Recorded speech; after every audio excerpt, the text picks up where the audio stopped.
Gawa ng prosperity bowl at saka ang mga meaning nito. Tara, samahan niyo ako mga langga. So ayan, samahan lang po natin ng crystal ceramics or porcelain. Tapos ang ating rice, this time ay organic rice. So try nga natin ng ganito mga langga. Gamit tayo ng organic rice para maiba. So dagdagan pa natin para magiging even po siya. Ayan lang. Eggs represent of 12 months.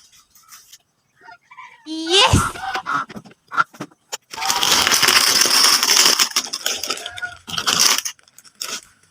So maglagay tayo ng 12 gold coins. Ibig sabihin nito ay prosperity, good fortune, at saka wealth. Then 7 pieces of paper bills. Depende po sa inyo kung 1,000 o magkano ang ilalagay nyo.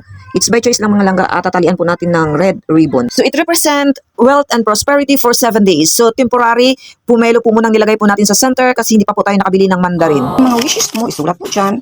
Then ilagay natin dito sa ating angpaw. Ayun. Yes!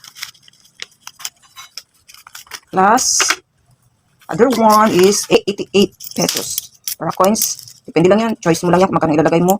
Sa akin is only 88 kasi nga ay lucky number. Then, nilagyan lang po natin ng stick sa likod para naman po makakatayo po siya ng maayos. Sa likurang bahagi lang natin ilalagay itong ating dalawang ampaw. And 12 pieces of laurel. Dahon ng laurel.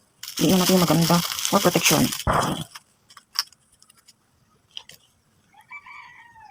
Okay, done ang ating prosperity bowl.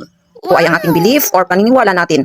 Hindi naman ibig sabihin na pag gumawa tayo dito ay bubuhos na kaagad ang ating mga blessings kung hindi kailangan pa rin natin ng sipag, tiyaga at pananampalataya. Naway ang inyong bagong taon ay masagana at punong-puno po ng grasya.